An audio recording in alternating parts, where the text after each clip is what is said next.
And the next one is Senator Laura. Move the bill. Senator Laura. Let me get a second to sit down for a bit. It's been a day. Thank you, Mr. Chair and members.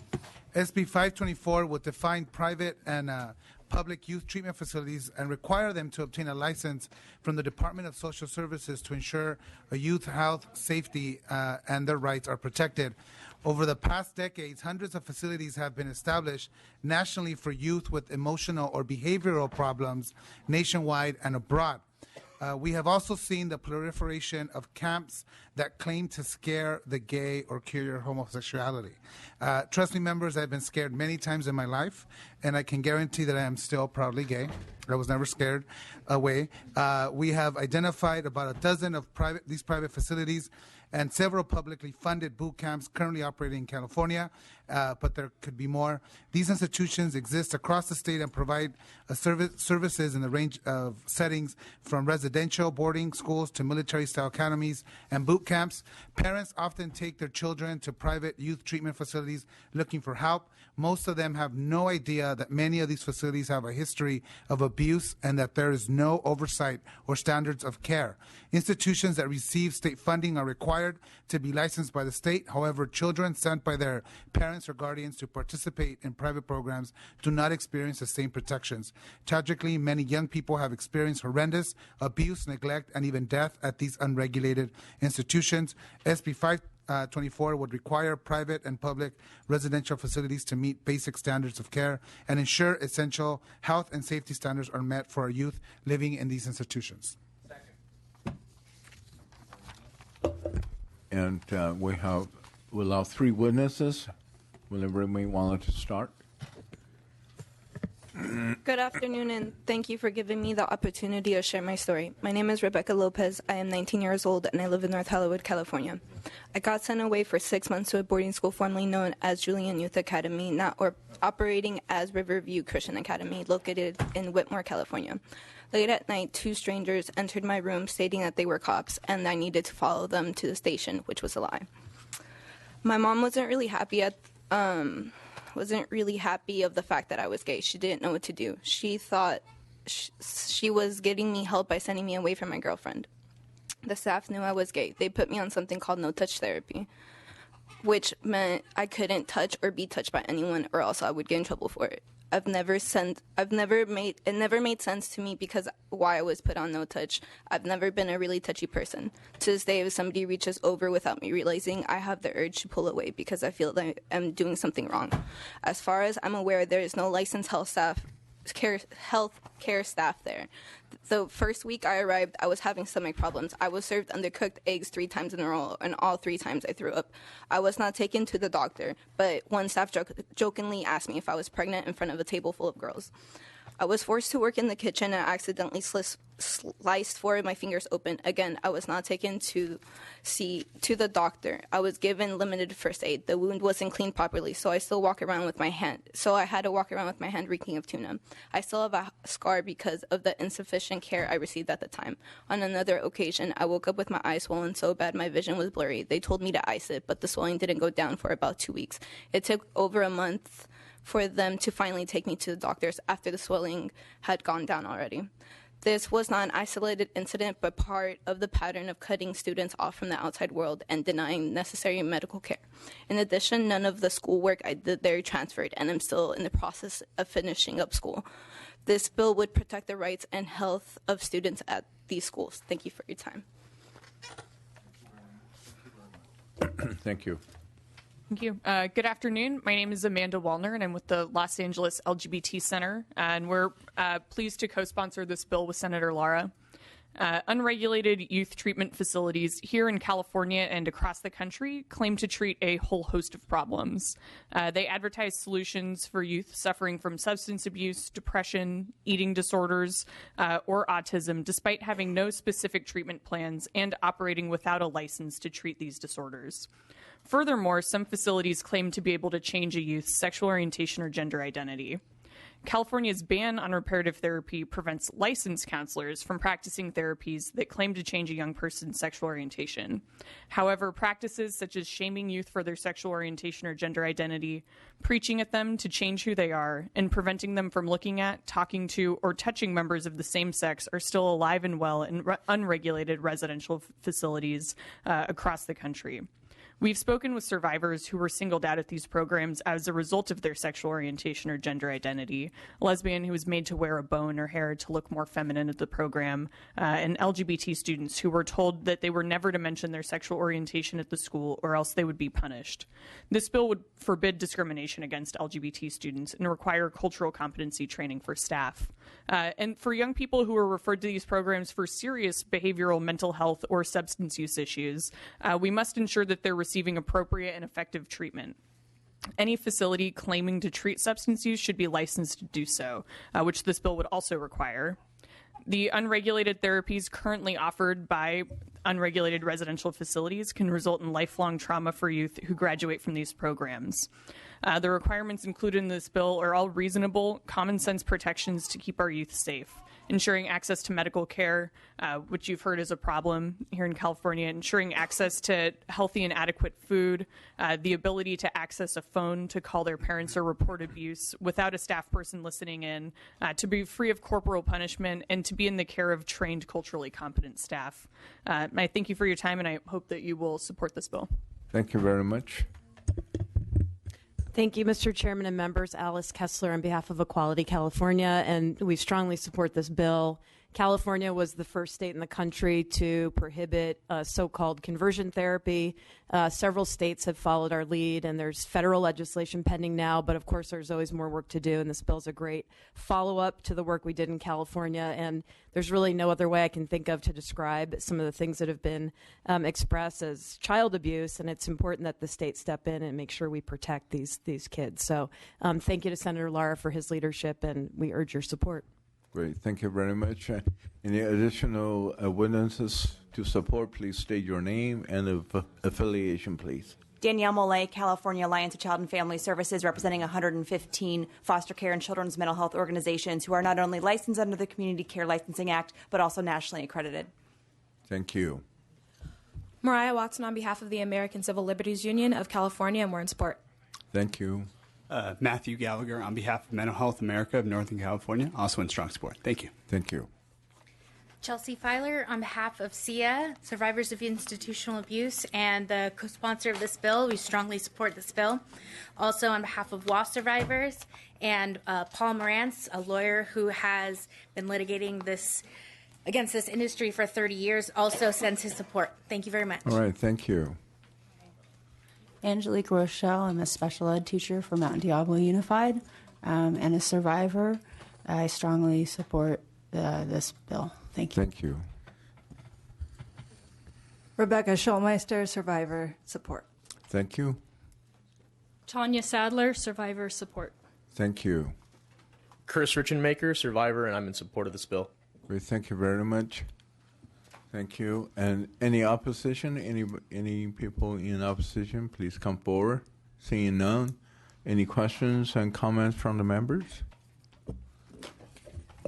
Yes, I just want to thank you, Senator Lara. It's a great bill, and also I would like to add it to a co-author. Thank you. Any additional comment? There's a little bit of yes, thank you, Mr. Chair. There's a little bit of concern over whether the Department of Social Services is ready to take on this. Have you been working with them?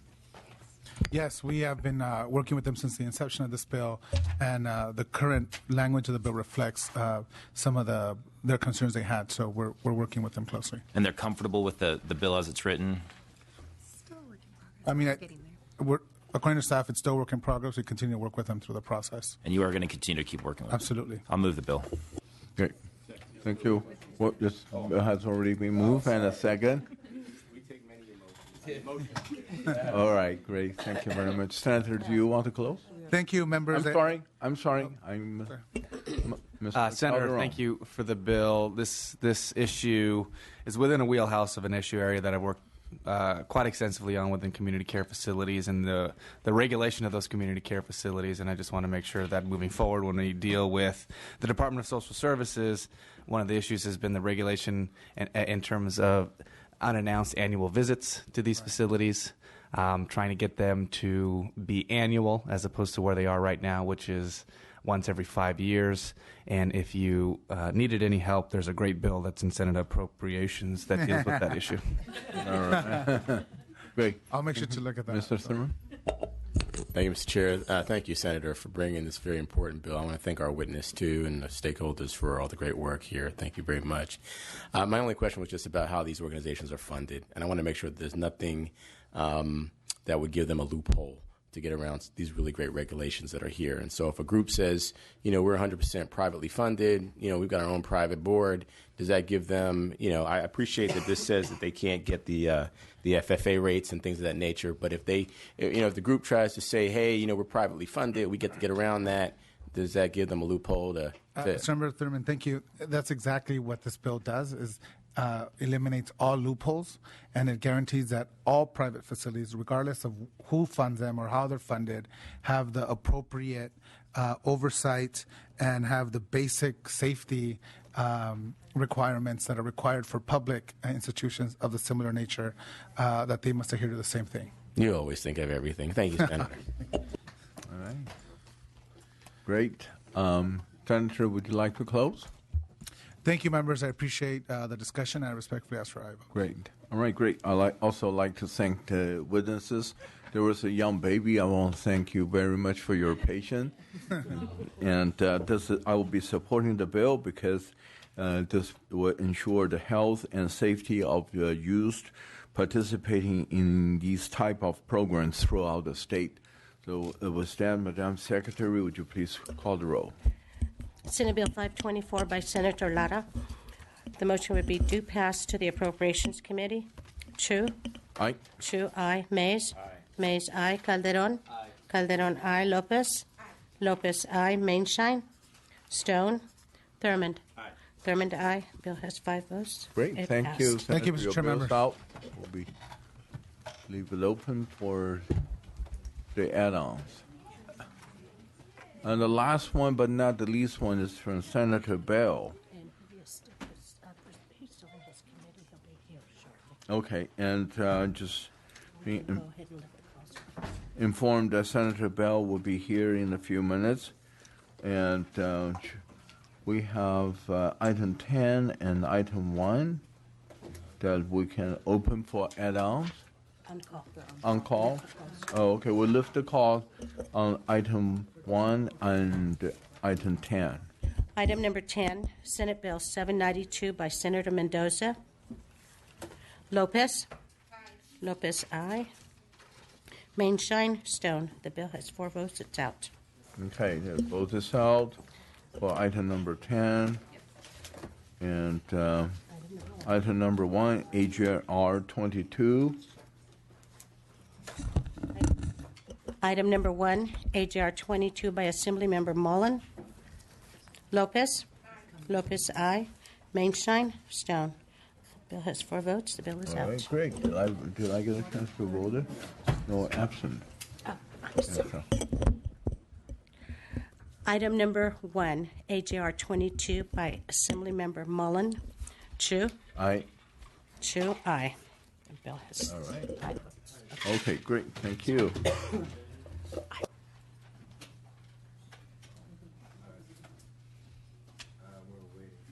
Any idea when Senator Bell will be down here?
that's what. I hear you. But I'm just passing on because we've talked to him a couple of years since then. He said about 20 minutes. And so we're just waiting here, and our chair is telling me to tell you guys we just pass it off. Because you guys can keep it open too.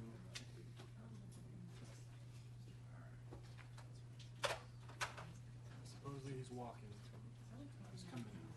I don't know. I gotta go to hell.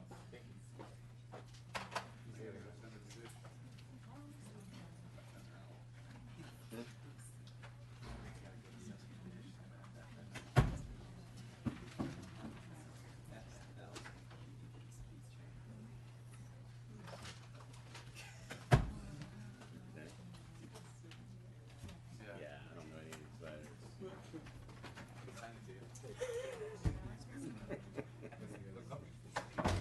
Yeah, you don't want to do that out here. You get that over here. Yeah.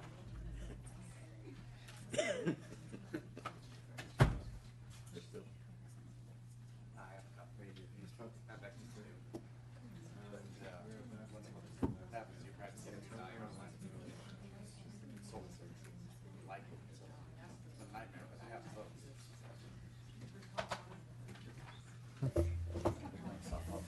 No. You? You scrimmaging? Who are you scrimmaging with? Yeah, we're doing that fun.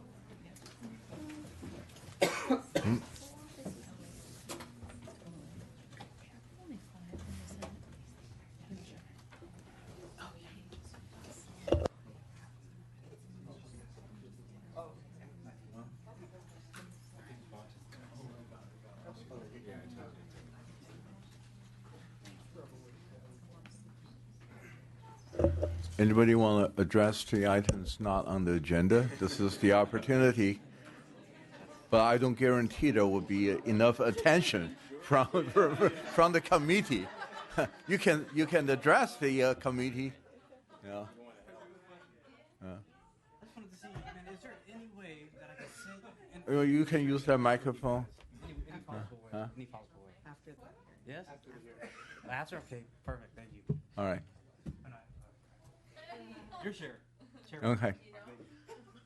Anybody else, Just, again, no guarantee the committee member will be listening, but you're welcome to come up and address the committee or any non-agenda item or previous agenda item, whatever. I'll be striking out at all picture teacher. I'm serious. I'll strike out. Strike out. You don't have to worry about me. That's not right. Trust me. I'll be an out. Every time you see me, it'll be an out. You don't have to worry about me. That's trustworthy. He's not looking.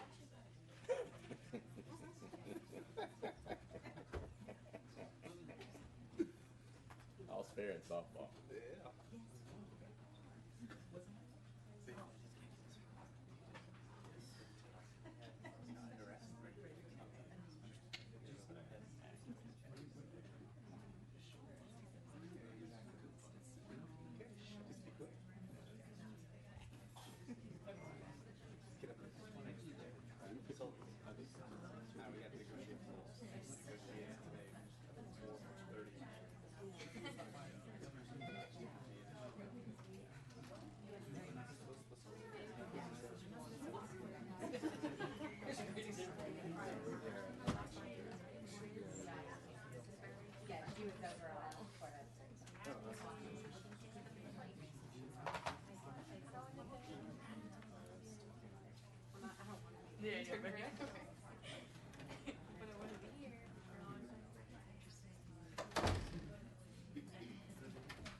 Oh, Move the bill.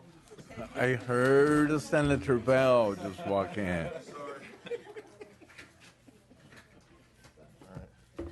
Senator Bell, whenever you're ready, sir. Well, I just finished hearing all those assembly bills. Mr. Chair, this is SB 44, it's revolving group homes. In November of last year, give you a little background first, Senator Mitchell and I submitted a data request to the Department of Healthcare Services about the use of psychotropic drugs, meds, for foster youth to understand the depth of the problem. And it took us a lot of work and effort to kind of fight through the bureaucracy to get the information. We finally got the information. And from the release of this data, we found that more than half of the children in group home are medicated with one or more psychotropic medications. And we found that 65% of the children living in group homes prescribed medications are given an antipsychotic medication. 61% are given an antidepressant, and hundreds of children are living in group homes are given multiple medications on a long term. We had to fight to get this information. We got this information, and we put this together in a bill, SB 44, which establishes treatment protocols and institutes oversight measures in group homes. We have worked with the Department of Social Services to align the oversight investigation with the current practice, and it's reflected in our recent amendments.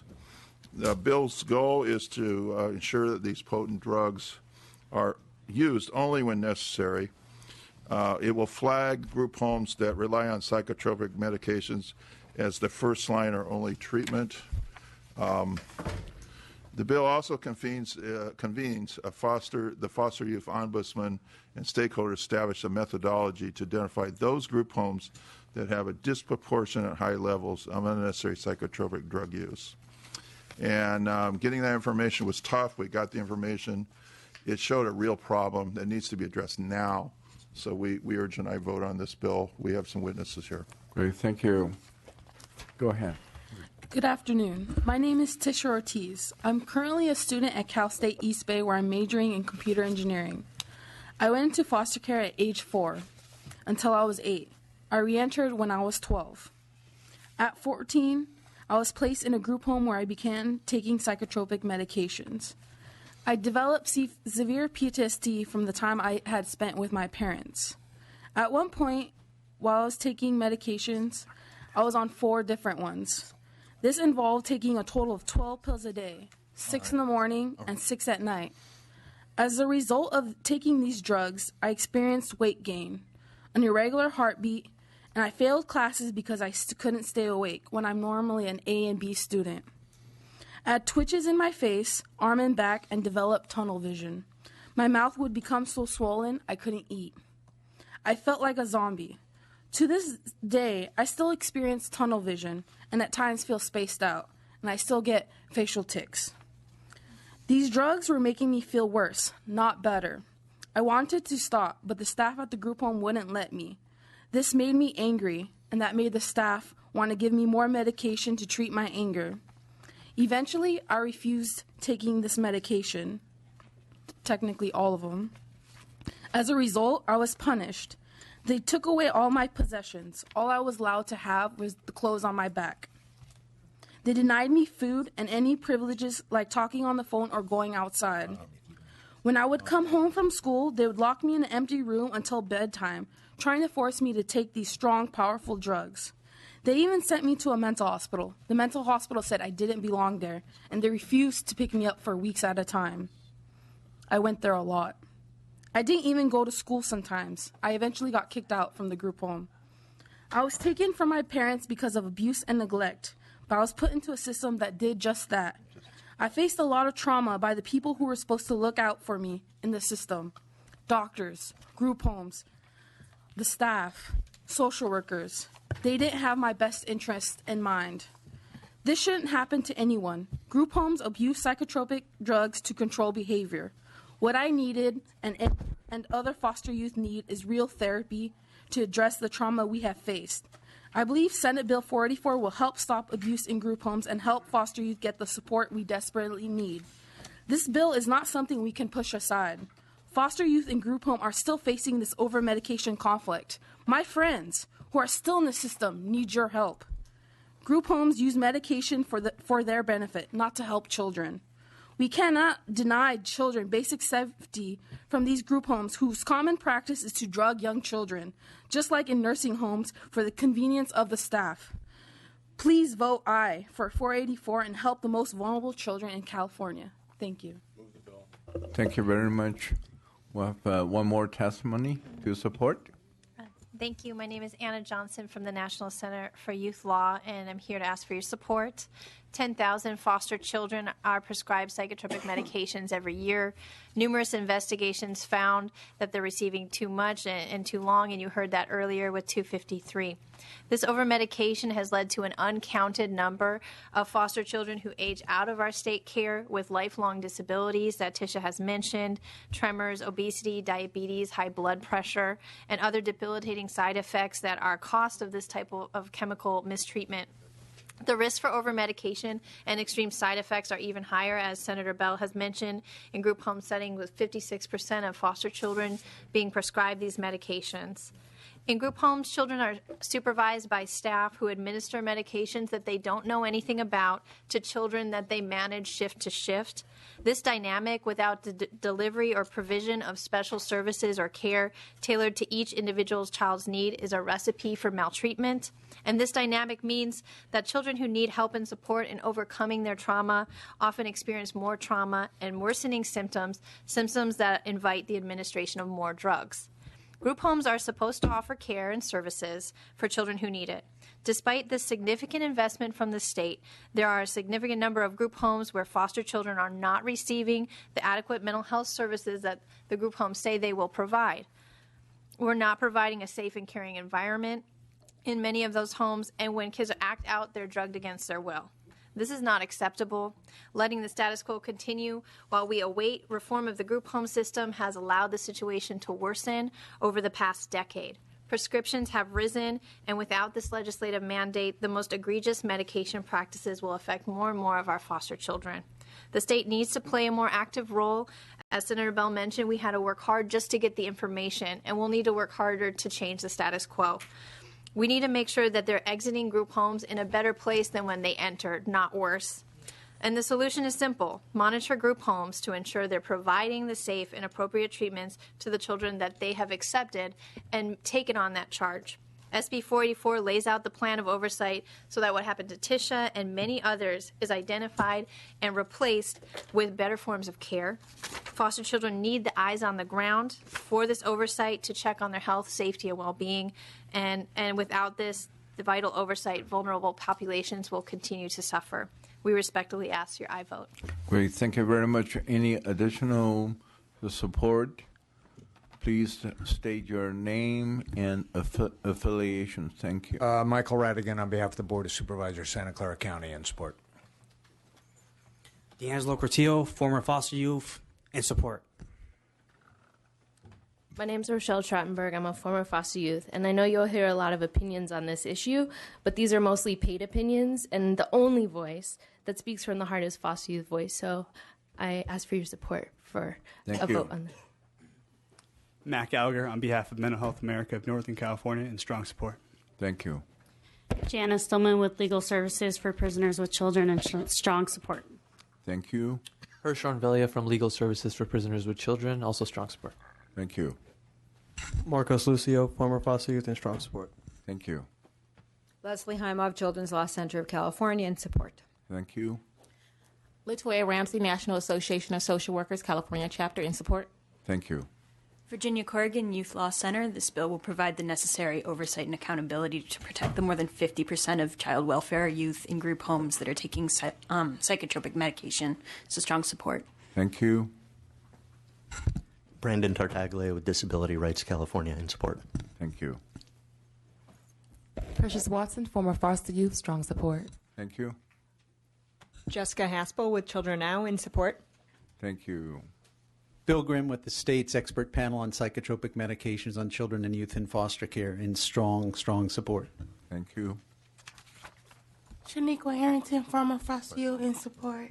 Great. Thank you very much. Any opposition? Please come forward. Seeing none. Any questions and comments from the committee members? Seeing none. Senator, would you like to close? Well, there was some interest in having me respond to one recent amendment in the bill. Okay, so that's the one on page 9, line 12, and this is a involvement of the Community Care Licensing Division, the inspections of the home, and then the subsequent referral to the Medical Board of California. So maybe we can have our advocates respond. I think it's a more of an educational process as well. So if you would like to maybe respond to that. Yeah, very, very quickly.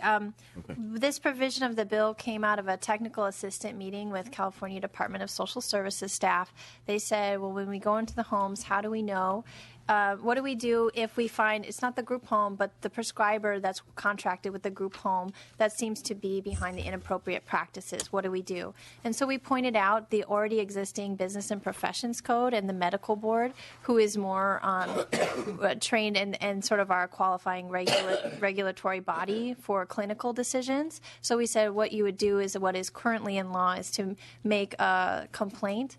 Now, we did talk with the people who had concern about this. Their main concern was codifying into law the California guidelines, and they've asked that we potentially change that language. So we're going to meet with them in the week ahead and look at alternatives to referring to a specific medical guideline, but that, you know, the licensing division will refer to appropriate medical standards and make their decision from there. So we have triggers in some of the other bills that would help lead people to that conclusion, like judges and others who are not clinical providers. Grace.